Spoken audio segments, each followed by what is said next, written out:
Everyone, welcome and welcome back to my channel. तो आज मैं आपके साथ अपना लिखा एक वन शॉट वांगशन एफएफ शेयर करने जा रही हूँ, जिसका नाम है in the shadow of love. अगर अच्छा लगेगा तो please like, comment and share ज़रूर करिएगा और चैनल को भी सब्सक्राइब करना ना भूलें। तो चलिए अपनी आज की ये स्टोरी स्टार्ट करते हैं। ये कहानी शुरू होती है एक लड़के से जो भी चुपचाप अपने रूम में खिड़की के पास बैठा बाहर देखे जा रहा था। तभी उसके पीछे से आवाज आती है जो भी उस रूम में एंटर हुए पर्सन की थी, जिसका नाम था जियांग चेंग। वो उस खिड़की के पास बैठे पर्सन को देखकर एक सैड सहाय करता है और अपने फेस पर एक झूठी हंसी लाकर एक्साइटमेंट में कहता है, आज शान तुम्हें पता है आज मैं किससे मिला? वेनिंग से। वो चाइना लौट आया और हम सब दोस्त शाम को मूवी का प्लान बना रहे हैं। वो आशन जो कि हमारा विंग है उससे कहता है, ये देखो मूवी की टिकट्स, तुम्हारी फेवरेट हॉरर मूवीज। आज तो हम लोग बहुत मस्ती करेंगे और न्यूसेंग को डराएंगे भी। कितना मजा आएगा ना। तुम्हें पता है हमने तो न्यूसेंग को बताया भी नहीं कि हम लोग हॉरर मूवी देखने जा रहे हैं। उसके एक्सप्रेशन देखने में तो सच में बहुत मजा आएगा। ऐसा कह के जियांग चेंग हंसने लगता है, लेकिन वो हंसते हंसते रुक जाता है जब वो देखता है कि विंग तो उसकी बातों पर कोई रिएक्ट ही नहीं कर रहा। विंग अभी भी लगातार खिड़की के बाहर देखे जा रहा था बिना किसी इमोशंस को लिए। अभी वो क्या सोच रहा है, उसके दिमाग में क्या चल रहा है, कोई नहीं जानता। जियांग चेंग एक गहरी सांस लेता है और विंग की बाजू पकड़कर जबरदस्ती उसे वहां से खींचता हुआ नॉर्मली बात करते हुए अपने रूम में लेके जाता है। आज शान तुम्हें पता है वेनिंग के साथ वेंचिंग भी आएगी। तुम्हें तो पता है ना कि मैं उसे कितना पसंद करता हूँ। ये लाइन वो थोड़ा सा शर्माते हुए बोलता है और बच्चों की तरह उसके हाथ को दोनों हाथ से पकड़कर हिलाते हुए कहता है, तुम्हें मेरी हेल्प करनी पड़ेगी प्लीज। तुम्हें पता है ना इन सब चीजों में उतना अच्छा नहीं हूँ, इसलिए प्लीज मेरे लिए कोई अच्छा सा ड्रेस चूज करके दो। मुझे तो कुछ समझ ही नहीं आ रहा कि मैं क्या पहनूंगा प्रीति प्लीज। जियांग चेंग जो अभी उसे अपने रूम में लेकर आ गया था और उससे जिद कर रहा था कि वो उसे ड्रेस चूज करके दे। फिर एक नजर जियांग चेंग को देखता है और उसकी कवर्ड की तरफ कदम बढ़ा देता है। पीछे से जियांग चेंग एक स्माइल करता है और अपने ब्रदर के पीछे पीछे कवर्ड के पास जाकर खड़ा हो जाता है। विंग उसके लिए एक ब्लैक जीन, एक ब्लैक टी शर्ट और एक डार्क ग्रीन कैजुअल जैकेट निकाल कर देता है। जियांग चेंग उसे थैंक्स करता है और बोलता है कि आज तो वो वेंचिंग को इम्प्रेस करके रहेगा और विंग भी तैयार हो जाए टाइम पर। विंग को पता है कि मना करने का कोई फायदा नहीं, ये लोग जबरदस्ती उसे ले ही जाएंगे। वो बिना कुछ बोले सिर्फ अपना सर नोट करके वहां से अपने रूम में चला जाता है। जियांग चेंग जाते हुए विंग को देखकर खुद से ही कहता है, विंग मेरे भाई, मैं तुम्हें बहुत मिस करता हूँ। तुम्हारी वो हंसी, तुम्हारी शरारतें। प्लीज जल्दी से खुद को इस गम के अंधेरों से बाहर निकालो और देखो अभी भी काफी लोग हैं जो तुम्हारे लिए वेट कर रहे हैं। काश काश वो दिन कभी जिंदगी में आया ही नहीं होता। दिन अगर मैं तुम्हें बाहर जाने से रोक लेता या माँ को रोक लेता तो आज सब ठीक होता। जियांग चेंग आंखें बंद कर लेता है और एक साल जो पहले हुआ वो सोचने लगता है। विंग जियांग फैमिली का अडॉप्टेड सन है। वो जियांग फैमिली के फ्रेंड का बेटा था। उनके फ्रेंड और वाइफ की डेथ के बाद जब विंग 10 साल का था तब से जियांग फैमिली में रहता था। पर जियांग फैमिली की वाइफ मैडम यू ने कभी भी विंग को प्यार नहीं किया। वो उसे सिर्फ बातें सुनाती रहती। फैंगमैन बिजी रहते काम के चक्कर में। ये कोई बड़ी ज्यादा अमीर फैमिली नहीं है, वो एक मिडिल क्लास फैमिली थी। विंग पर खर्चा करना पड़ेगा इसलिए मैडम जी उससे ज्यादा चिढ़ती थी, क्योंकि उन्हें लगता था कि इस प्री ऑर्डर की वजह से उनकी बेटी जियांग चेंग और बेटी जियांग याली के एक्सपेंसेस पर असर पड़ेगा, जो उन्हें बिल्कुल भी पसंद नहीं। मैडम यू अपने बच्चों से बहुत प्यार करती थी, इसलिए उनके लिए किसी प्रकार का भी कम्प्रोमाइज नहीं करना चाहती थी। बस इसी वजह से वो कोई भी मौका नहीं छोड़ती थी विंग को सुनाने का। लेकिन विंग एक ब्रिलियंट स्टूडेंट था, जिस वजह से बाद में विंग की स्टडी स्कॉलरशिप से होने लगी। विंग इन सब के बावजूद भी बहुत खुश रहता अपनी जिंदगी में, क्योंकि उसके पास उसकी शीज़े यानली थी। जियांग याली विंग से बहुत प्यार करती थी और उसे सबसे ज्यादा समझती भी वही थी। इस घर में जीने की वजह कह लो या सहारा या कुछ भी, वो यानली ही थी। और जियांग चेंग भी, वो दिखाता नहीं था पर वो भी विंग से बहुत प्यार करता था और विंग की बहुत परवाह भी। विंग की लाइफ ऐसे ही चल रही थी, पर एक साल पहले उसके बर्थडे वाले दिन सब बदल गया।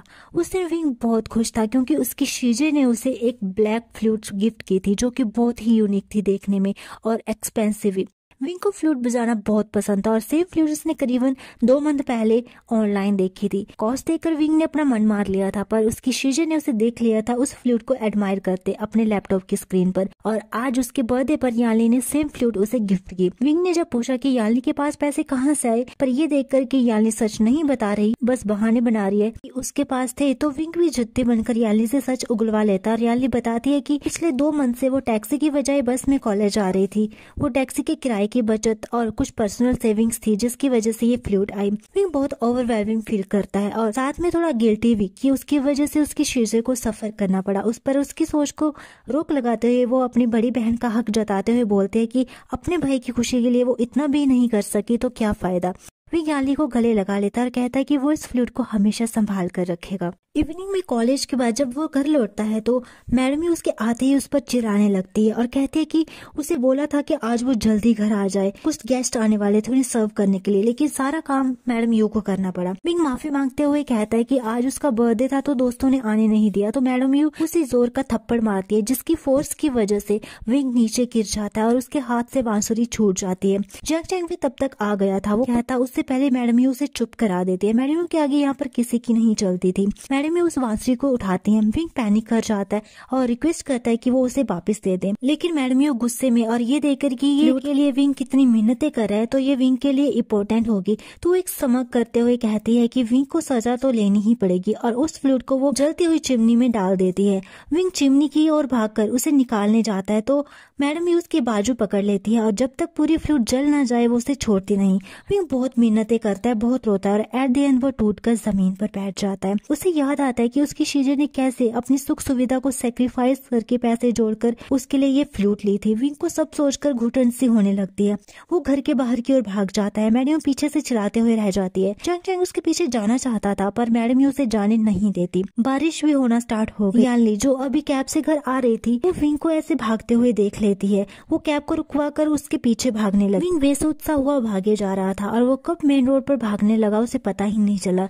यानली जो विंग के पीछे ही उसे आवाज देते हुए भाग रही थी, लेकिन तब यानली जोर से चलाती है। इससे पहले विंग को समझ पाता वो विंग को धक्का दे देती है और खुद उस बड़े से ट्रक के नीचे आ जाती है जो अभी बहुत ज्यादा स्पीड में विंग की ओर आ रहा था। विंग की आंखों के सामने यानली खून में लथपथ अपना दम तोड़ देती है। बाद में जंग फैमिली को जब पता चलता है तो उनकी बुरी हालत हो जाती है। मैडम यू विंग को बहुत कर्ज करती है। शुरू में जंग चैंग भी विंग से नाराज रहता है पर धीरे धीरे वो समझ आता है कि इसमें विंग की गलती नहीं और विंग की हालत देखकर तो उसे नाराज भी नहीं रहा जा सकता। विंग सदमे में चला गया था। उसे ज्यादातर बेहोशी में रखना पड़ता था क्योंकि जैसे ही वो उठता बस चीजों के बारे में पूछता, रोता, चिल्लाता और उसे पैनिक अटैक आना शुरू हो जाते। मैडम यू ने विंग को घर में आना बंद कर दिया था।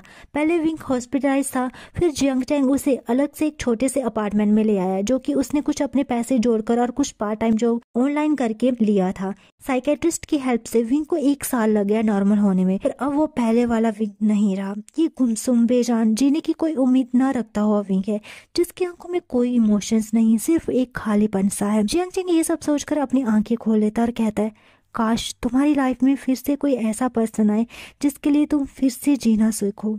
अब हमें सीन कट करके सिनेमा हॉल का सीन दिखाया जाता है जहाँ सारे दोस्त यानी कि वैन जिंग, वैन निंग, नी हुसैन, वैन शू, जियांग चैंग और विंग हॉरर मूवी देखते हैं। सब दोस्त नी सेंग को डराते हैं और मूवी खत्म होने के बाद उसकी बहुत टांग खींचते हैं। वो लोग जानबूझकर विंग को भी अपनी बातों में, अपनी मस्ती में एंगेज करते हैं विंग से कोई एक्सप्रेशन ना पाने के लिए, पर फिर भी वो हार नहीं मानते और जो पिछले 1 साल से कर रहे हैं विंग को हर एक्टिविटी में खुद के साथ एंगेज रखना, वही कर रहे थे। वो लोग सिनेमा हॉल के बाहर आ गए थे और ऑनलाइन कैब बुक करते हैं। कैब आने तक जियांग चैंग वैन जिंग को लेकर आइसक्रीम खाने चला जाता है और बाकी फ्रेंड्स भी ऐसे ही मस्ती कर रहे थे। विंग उनसे थोड़ा सा आगे आकर कैब का वेट करने लगता है, लेकिन तभी कोई लड़का भागकर विंग की ओर आता है और विंग से टकरा जाता है जिस कारण वो दोनों नीचे गिर जाते हैं। विंग उसके नीचे था और वो विंग के ऊपर। उसने गिरते टाइम विंग के सर के नीचे अपना हाथ रख दिया था ताकि उसे चोट न लग जाए। उन दोनों का चेहरा बहुत करीब था। विंग उस लड़के की गोल्डन आईज में देख रहा था जो बहुत ही अट्रैक्टिव थी, लेकिन तभी उन्हें आवाज आती है जिसमें से कोई बोलता है, वो रहा। वो लड़का आवाज के सोर्स की ओर देखता है और जल्दी से विंग के कान में कुछ कहकर वहां से उठकर भाग जाता है। वो लोग भी उसके पीछे दौड़ जाते हैं। तभी विंग के फ्रेंड्स विंग के पास आकर उसे उठाते हैं। उनकी नजर एक फाइल पर जाती है जिस पर कुछ गवर्नमेंट का स्टिकर लगा हुआ था। उस पर शायद कॉन्फिडेंशियल लिखा था। विंग सोचता है कि ये फाइल उसी लड़के की होगी, उसको अपने पास रख लेता है। इस इंसिडेंट को भी 1 हफ्ता हो चुका था। विंग रोज की तरह कॉलेज जा रहा था। वो विंडो सीट पर बैठा हुआ था और बाहर की ओर ही देख रहा था। तभी बस उसी सिनेमा हॉल के बस स्टैंड पर रुकती है और विंग जो कि बाहर की ओर देख रहा था उसकी नजरें फिर से उन्हीं गोल्डन आई से टकराती हैं जो उसे ही देख रही थी। आज भी ये लड़का बहुत हैंडसम दिख रहा था और जिस तरह से वो विंग को देख रहा था, विंग जल्दी से अपनी नजरें फेर लेता है और बस भी चलना स्टार्ट हो जाती है। लेकिन उस लड़के का चेहरा, उसकी आंखें विंग भूल नहीं पाया था। हर रात सोने से पहले वो उस लड़के को जरूर याद करता। विंग नहीं जानता कि उसके साथ ऐसा क्यों हो रहा है, लेकिन वो खुद को रोक नहीं पाता उसे याद करने से, और अब तो वो रोक भी नहीं पाएगा क्योंकि वो लड़का विंग को हर जगह फॉलो करने लग गया था। फॉलो यहाँ सिर्फ इत्तेफाक विंग नहीं जानता, लेकिन कॉलेज के बाहर, बस में, कभी उस सिनेमा हॉल में। लेकिन आज तो विंग को इस लड़के ने डरा ही दिया, क्योंकि वो विंग के घर के बाहर सड़क पर एक बेंच पर इतनी रात को बैठा हुआ था, हाथ में सिगरेट जलाए, और एक टक विंग को ही देखे जा रहा था। अब विंग को उस पर गुस्सा आ रहा था। ये लड़का नो डाउट विंग को फॉलो ही कर रहा है। विंग अपनी रूम की खिड़की बंद कर देता है गुस्से में और बेड पर लेटकर सो जाता है। लेकिन विंग का गुस्सा अगले दिन भी शांत नहीं हुआ था, और ब्रेकफास्ट करते हुए जियांग चैंग को भी ये गुस्सा उसकी आंखों में साफ साफ दिख रहा था। विंग बस यही सोचे जा रहा था कि अगर वो क्रीपी स्टॉकर आज भी विंग को मिला तो वो उसका मुंह तोड़ देगा। जियांग चैंग, जो कि अब आज हैरान के साथ साथ बहुत खुश भी था कि फाइनली 1 साल के बाद विंग की आंखों में कोई तो इमोशन दिखा, चाहे वो गुस्से का ही क्यों ना हो। इसलिए जियांग चैंग ने उससे कुछ भी नहीं कहा, क्योंकि वो नहीं चाहता था कि उसके पूछने पर फिर से विंग अपनी आंखों को इमोशनलेस बना ले। दूसरी ओर विंग अपना गुस्सा लिए कॉलेज जाता है, पर सरप्राइजिंगली आज विंग को वो लड़का नहीं मिलता। विंग ना जाने क्यों पर थोड़ा उदास फील करता है। क्लासेस खत्म होने के बाद जब वो वापस आता है तो तब भी वो लड़का उसे नहीं मिलता, ना कॉलेज के बाहर, ना उस सिनेमा हॉल में, ना उस बस स्टैंड में। विंग पता नहीं क्यों बस उस बस स्टैंड पर उतर जाता है। थोड़ी देर वहीं बैठने के बाद वहां से वो पैदल चलने लगता है, लेकिन तभी उसकी कोई बाजू पकड़कर उसे खींच लेता है और एक कोने पर दीवार पर पिन कर देता है। ये थोड़ा सुनसान सा एरिया था। विंग चिल्लाने ही पड़ा था, लेकिन उसके मुंह को किसी का हाथ बंद कर देता है। विंग जब उस पर्सन को देखता है तो उसकी आंखें फिर से उन्हीं गोल्डन आईज से टकराती हैं, जिसे आज वो सुबह से देखना चाह रहा था। विंग शांत हो जाता है और बस उसी की ओर देखे जा रहा था। तभी वो लड़का उसके मुंह से अपना हाथ हटाता है और उसके फेस को टच करता है। विंग उसके टच से सिहर सा जाता है और उन गोल्डन आईज के जाल से बाहर आकर धीरे से पूछता है, कौन हो तुम? लेकिन वो लड़का उसे कोई आंसर नहीं देता, बस उसकी चीख को जेंटली रब करता है अपने थंब से। विंग उस लड़के से कोई आंसर ना पाकर उससे फिर से पूछता है, तुम कौन हो और तुम मेरा पीछा क्यों कर रहे हो पिछले 2 हफ्तों से? तभी वो लड़का जो बोलते हुए विंग के लिप्स को ही देख रहा था, उसकी नजर विंग के लिप्स के नीचे मोल पर जाती है, तो वो उस मोल को अपने थंब से कैरेस करता है। विंग की बॉडी में गूस बम्स आ जाते हैं। विंग चाहकर भी उस लड़के का हाथ हटा नहीं पा रहा था, शायद उसे ये टच अच्छा लग रहा था। तभी वो लड़का विंग के फेस के और करीब आता हुआ उसके आंखों में देखते हुए कहता है, मैं तुम्हारा पीछा इसलिए कर रहा था क्योंकि मेरी फाइल तुम्हारे पास है। विंग फ्रॉन करता है, पर फिर उसे याद आता है कि हाँ, वो ब्लू फाइल जो उस दिन विंग के पास रह गई थी। विंग कहता है, तो ठीक है, मैं तुम्हारी फाइल ले आऊंगा, तुम रख लेना अपनी फाइल अपने पास। ये विंग ने थोड़ा रूड होकर बोला, शायद वो कुछ और रीजन सुनना चाहता था, और विंग उस लड़के का हाथ हटाकर वहां से जाने ही वाला होता है, लेकिन फिर से वो लड़का उसे दीवार पर पिन करके अपनी बाहों के बीच केज कर देता है। विंग शार्पली उसे देखता है, मानो पूछना चाह रहा हो कि अब क्या। तभी वो लड़का कहता है, नहीं, मुझे अभी वो फाइल नहीं चाहिए। तो विंग पूछता है, क्यों? इस पर वो लड़का कहता है कि वक्त आने पर वो खुद विंग से ले लेगा।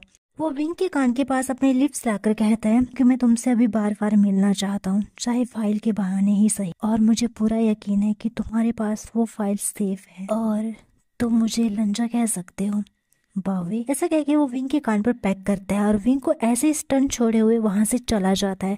विंग अब अपने बेड पर लेटे हुए आज जो हुआ लंजा की बातें वही सोच रहा था। तभी वो खिड़की के पास जाता है, ये देखने की क्या लंजा आज भी वहां होगा।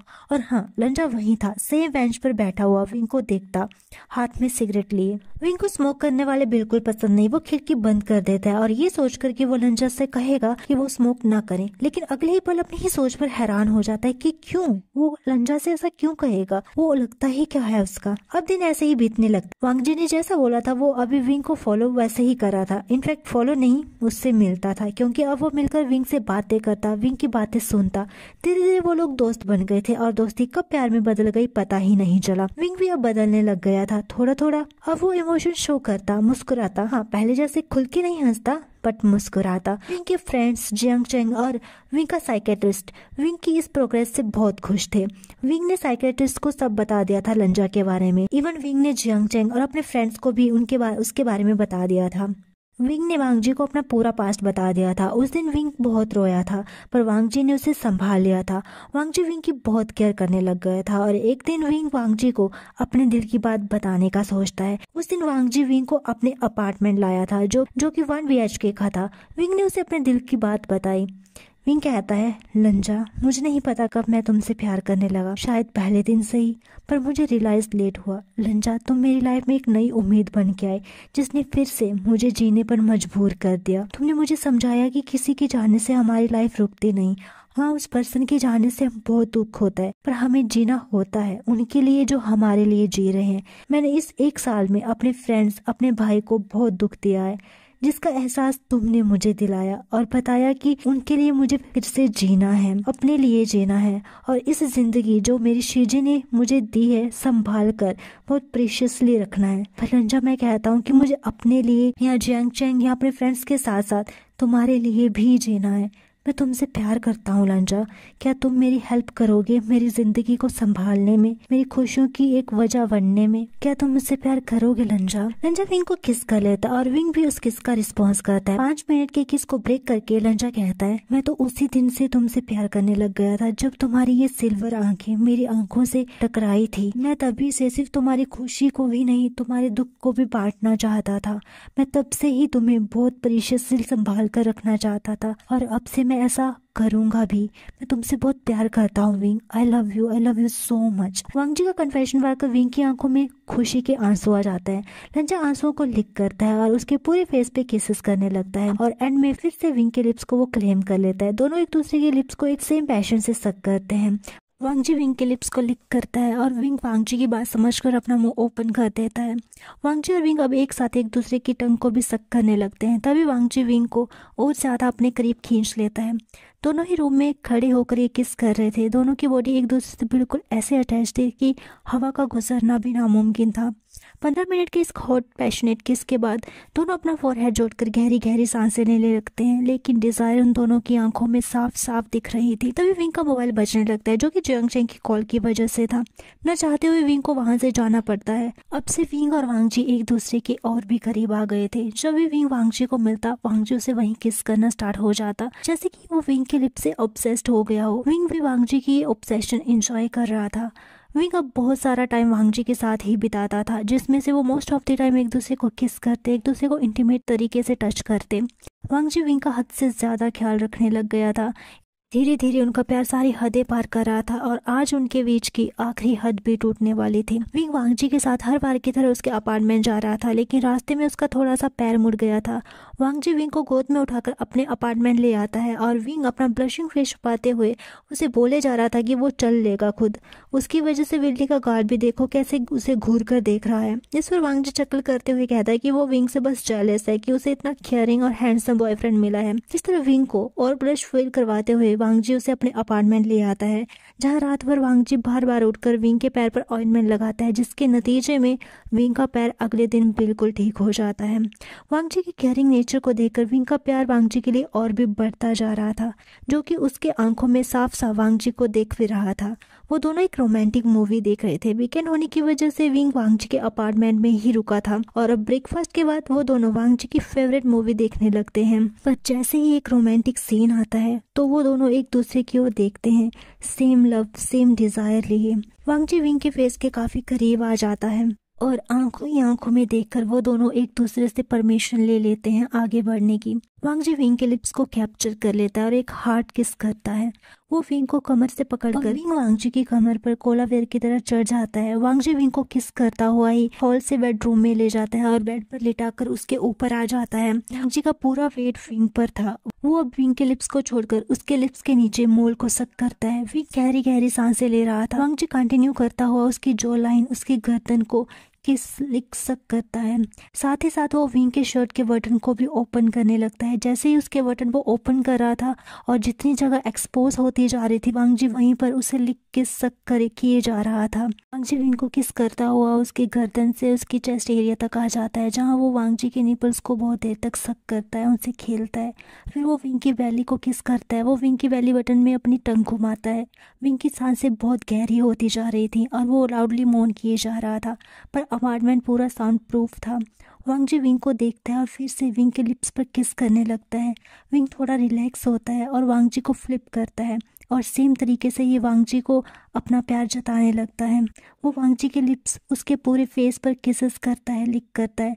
फिर वो वांगजी के एडम एप्पल को हार्डली सक करता है। वांगजी के मुंह से भी लाउडली मौन निकल जाती है, जिससे विंग बहुत सेटिस्फाई फील करता है। वो भी वांगजी के शर्ट्स के बटन ओपन करता है और साथ साथ में उसे किस लिक सक कर रहा था। वो भी वांगजी के निपल्स को काफ़ी देर तक सक करता है, जिससे वांगजी बहुत ज़्यादा हॉर्नी फील किए जा रहा था। वो बहुत एक्साइटेड हो गया था। फिर विंग उसके बेली बटन के साथ अपनी टंग से प्ले करता है।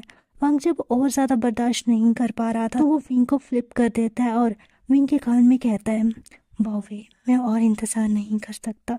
जिसके आंसर में विंग कहता है, तो क्यों कर रहे हो। विंग का आंसर पाकर वांगजी स्माइल करता है और विंग के लिप्स को एक हार्ट सक देता है और अपनी और विंग की पेंट्स को एक साथ अंडरगारमेंट के साथ निकाल देता है और अपनी हॉट एक्टिविटी शुरू कर देता है।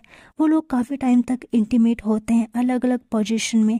3 घंटे की इस एक्टिविटी के साथ दोनों एक साथ सो जाते हैं। शाम को उठते हैं, खाना खाते हैं और वांगजी फिर से विंग के साथ अपनी एक्टिविटी शुरू कर देता है। रात को ना जाने कितने ही टाइम वो दोनों इंटीमेट हुए थे। विंग तो काउंट करना भी भूल गया था। वांगजी का टच उसे सब बुलाने पर मजबूर कर देता था। ऐसे अब उन्हें एक साथ 3 महीने हो गए थे। वो दोनों सेक्सुअली एक साथ बहुत ज्यादा एक्टिव रहते थे, खासकर वांगजी। विंग वांगजी को अगर कॉलेज वॉशरूम में भी अकेला मिलता, जाने कहाँ से आकर वो विंग के साथ अपनी हॉट एक्टिविटी शुरू कर देता। अगर रास्ते में अकेला मिलता तो अपार्टमेंट में पहुंचने से पहले ही एक सुनसान जगह पर विंग को पैशनेटली किस करता और ऑरल सेक्स करता। पर क्या विंग को वांगजी का ऐसा सेक्स मैनिक बिहेवियर बुरा लगता? बिल्कुल भी नहीं। वो वांगजी की इस बिहेवियर को बहुत एंजॉय करता।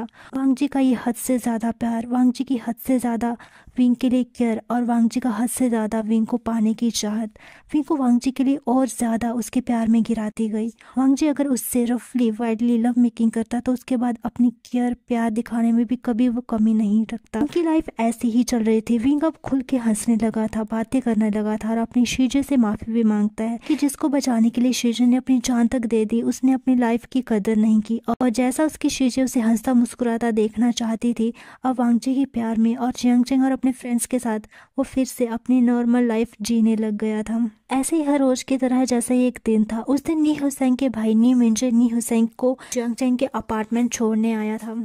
नी मिंजे एक पुलिस कमिश्नर हैं। वो अपनी ड्यूटी में बहुत बिजी रहते हैं। आज यहाँ तक आए तो उन्होंने सोचा कि विंग से मिलते जाएं।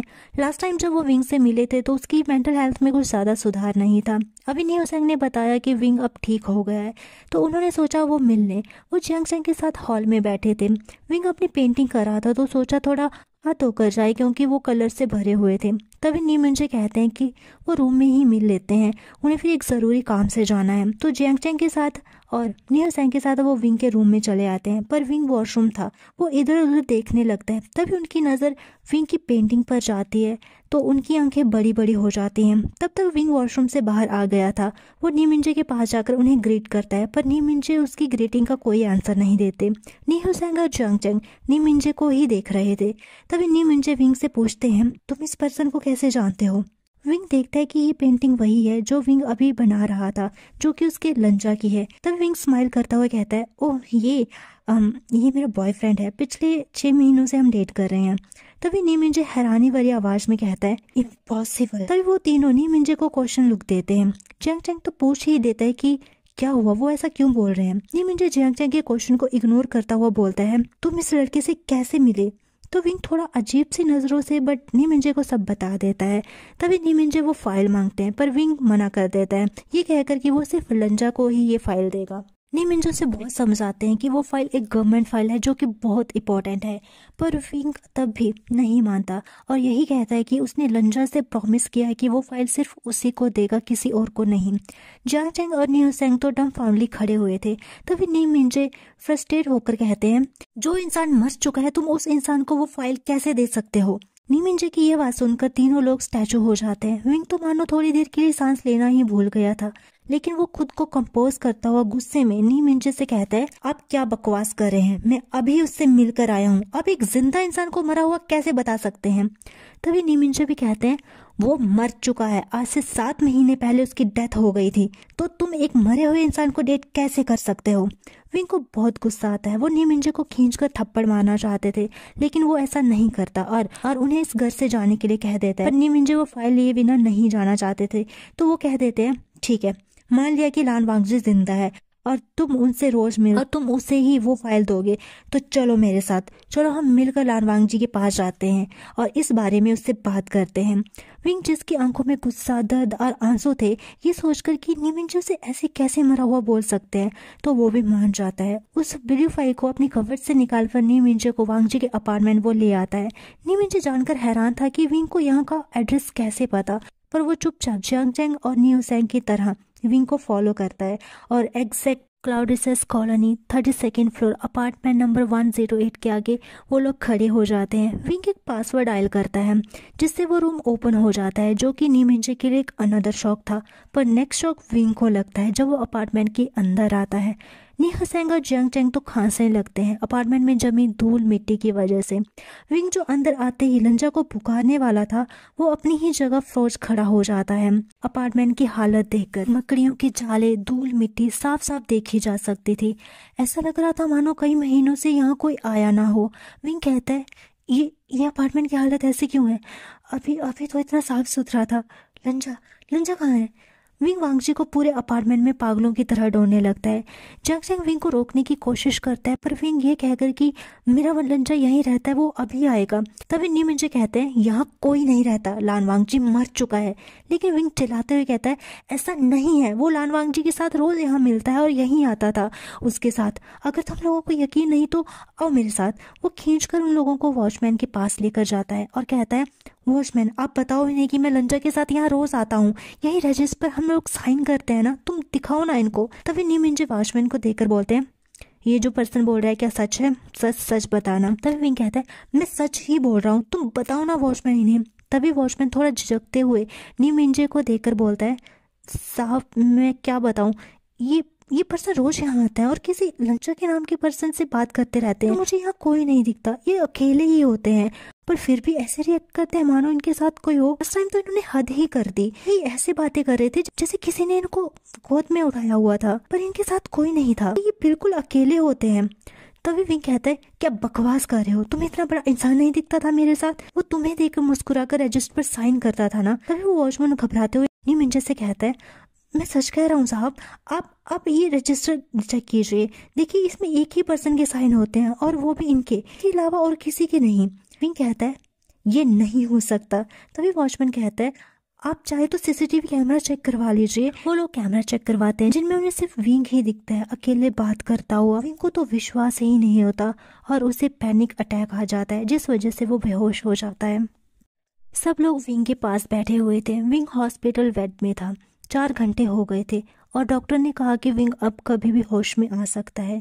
विंग का साइकेट्रिस्ट भी वहां आया हुआ था, जो कि वेन चाओ था। वो वार्ड से बाहर आकर नी मिंजे से बात करते हैं। नी मिंजे बताता है कि वांगजी एक पुलिस ऑफिसर था और एक सीक्रेट मिशन पर काम पर था। कुछ करप्ट पॉलिटिशियंस और पुलिस अधिकारी दुश्मन देश को हमारी कंट्री के प्राइवेट इंफॉर्मेशन बेचना चाह रहे थे। उन लोगों के खिलाफ वांगजी ने सबूत इकट्ठे कर लिए थे और वो इंफॉर्मेशन भी डिलीट कर दी थी, पर उन लोगों को वांगजी पर शक हो गया था और जिस दिन ऑफिसर वांगजी वो फाइल हमें सबमिट करते, उससे पहले ही उस पर अटैक हो गया और वांगजी को उन लोगों ने मार दिया। विंग, जिसको होश आ गया था और वो भी वार्ड से बाहर आकर उन लोगों की ये सारी बातें सुन लेता है और वो बोलता है, नहीं, ऐसा नहीं हो सकता। सबका ध्यान उस पर जाता है। विंग फिर से फूट फूट कर रोने लगता है और उसे फिर से बेहोशी का इंजेक्शन दिया जाता है। अब इस बात को 1 हफ्ता हो गया था। विंग के लिए मुश्किल था, पर इस बार उसने खुद को जल्दी से ही संभाल लिया, अपनी शीशे के लिए और अपने उस प्यार के लिए जो शायद एक इमेजिनेशन थी।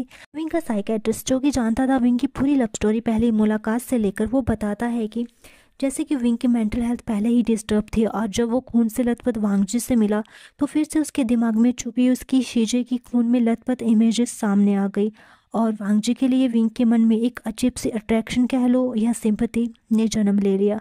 वो बस ये चाहने लगा कि ये इंसान बच जाए।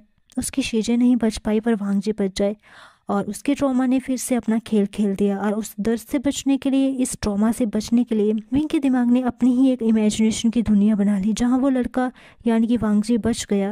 पर विंग उस इमेजिनेशन की दुनिया में इतना खुश था कि वो उसमें डूबता चला गया और उसकी सिंपैथी, अट्रैक्शन, केयर प्यार में बदल गया और बाकी जो उनके बीच हुआ सब एक इमेजिनेशन थी।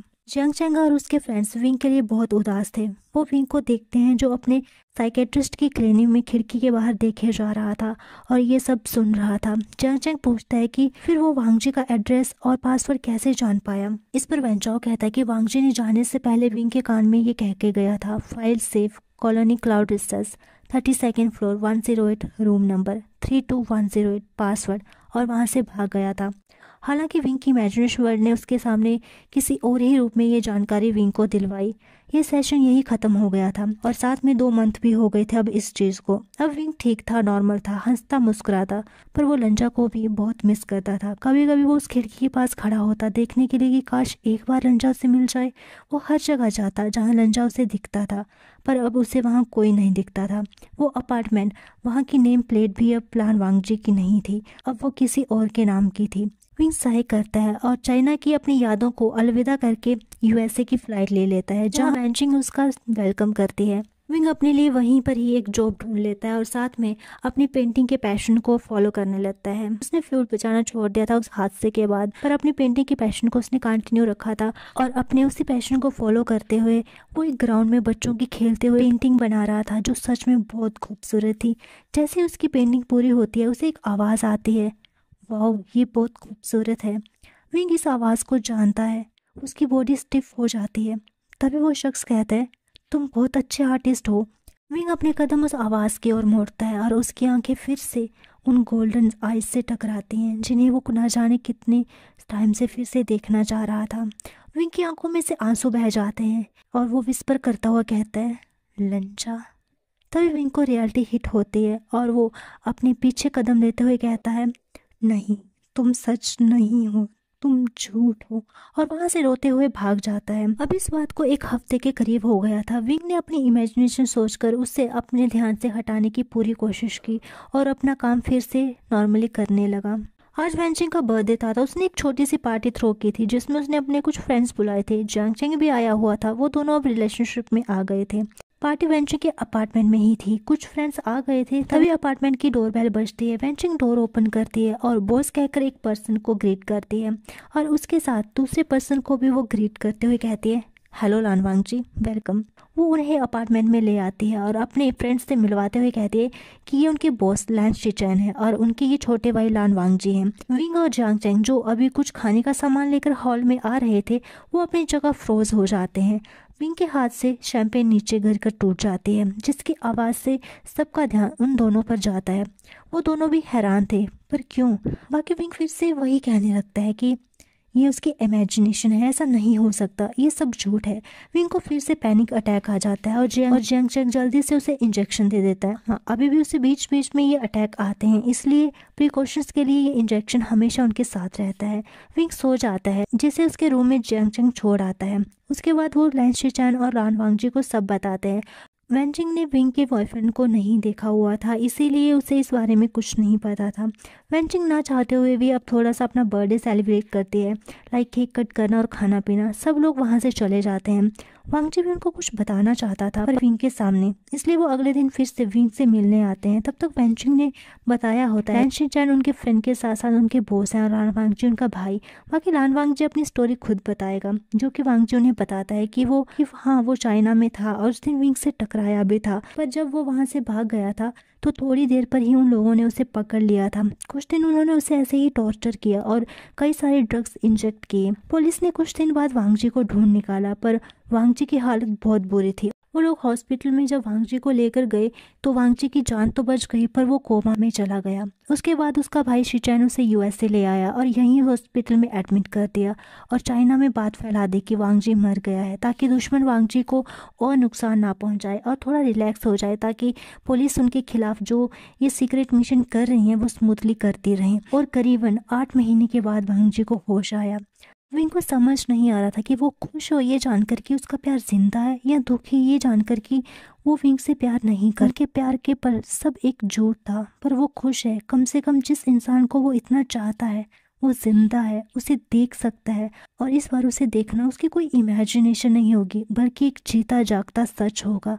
वांग जी को भी विंग से मिलकर बहुत अच्छा लगता है। धीरे धीरे वो दोनों फिर से मिलना स्टार्ट कर देते हैं, या ये कह लो कि वांग जी विंग से मिलने के बहाने ढूंढता रहता है और धीरे धीरे उन दोनों की बॉन्डिंग एक दूसरे के साथ बहुत अच्छी हो जाती है। विंग फिर से चेयरफुल पर्सन बन गया था और वांग जी के साथ वो बहुत खुश रहता था और एक तरफा ही सही पर दिल खोल के वांग जी को प्यार करता था।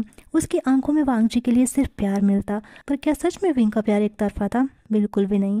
वांग जी विंग की स्माइल, उसकी अच्छी नेचर, उसकी मासूमियत से कब इतना प्यार करने लगा उसे खुद ही पता नहीं चला। पर इतना पता है कि वो विंग से प्यार करता है, जो कि उसने अपनी फैमिली में सबको बता भी दिया था। मॉम, डैड, अंकल और भाई, यही थे उसकी फैमिली जिसमें वो विंग को भी शामिल करना चाहता था, जिसके लिए वो विंग को पूछ भी लेता है और विंग सबके समझाने पर हाँ भी कर देता है। वो हाँ करना चाहता था इमीडिएटली, पर उसका डर कि ये सब फिर से कोई इमेजिनेशन ना हो, वो थोड़ा सा झिझकता है। पर जियांग और वैनचिंग के समझाने पर खुशियों को वो गले से लगा लेता है और उनकी एक ग्रैंड शादी होती है जो कि चाइना में वो लोग करते हैं, ताकि शादी के बाद डायरेक्टली वो अपनी मॉम, डैड और शीजे से मिलने जाए उनकी ग्रेव पर।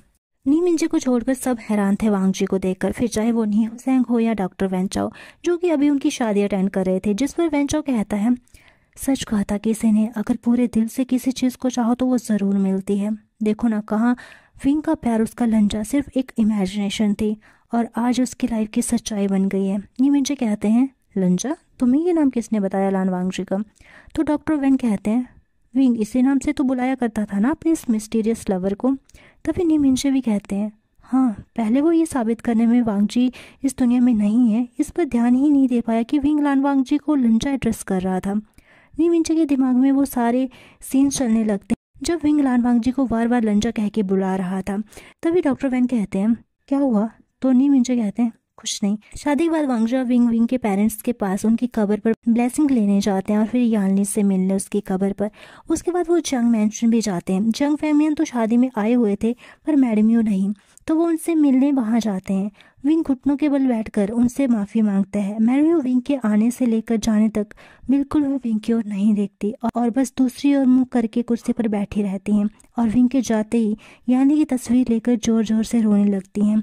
विंग और वांग जी उसी दिन रात को यूएसए लौट आते हैं शीचैन के साथ, पर उनके फादर, मदर और अंकल कुछ दिन चाइना में ही रहने की सोचते हैं। वो मिशन जिस पर वांग जी काम कर रहा था वो भी पूरी तरह से खत्म हो गया था। उस फाइल ने बहुत हेल्प की थी इसके लिए।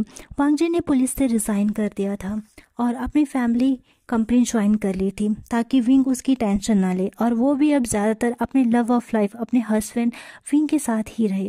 यूएसए में उन्होंने कोर्ट मैरिज भी कर ली थी क्योंकि चाइना में गवर्नमेंट सपोर्टिव नहीं थी उनके कपल के लिए, तो वो यूएसए में फिर से मैरिज करके खुद को लीगली हस्बैंड एंड हस्बैंड एक दूसरे को बना लेते हैं और अपने उसी प्यारे से हस्बैंड से भी वांग जी बहुत प्यार कर रहा था। विंग को पता नहीं कि कितना टाइम हो गया उनको इस तरह बेड पर, या ये कह लो कि कितने दिन हो गए उनका ये हनीमून पीरियड चल रहा है, जिसका वांग जी भी पूरा फायदा ले रहा था और विंग को दिन रात सिर्फ प्यार कर रहा था। इसी बीच वांग जी ने कन्फेस किया कि वो विंग से उसी दिन अट्रैक्ट हो गया था जिस दिन उसने पहली बार विंग को देखा उस घायल अवस्था में, और जब वो कोमा से बाहर आया तब भी विंग उसके दिमाग से कभी भी नहीं गया और कब विंग के साथ बिताए वो कुछ दिमाग से दिल में पूरी तरह उतर गए उसे पता ही नहीं चला। और देखो किस्मत ने उसे सच में विंग दे दिया। ऐसा कहकर वो विंग को एक किस करता है और फिर से उनका हॉट रोमांटिक सेशन स्टार्ट हो जाता है।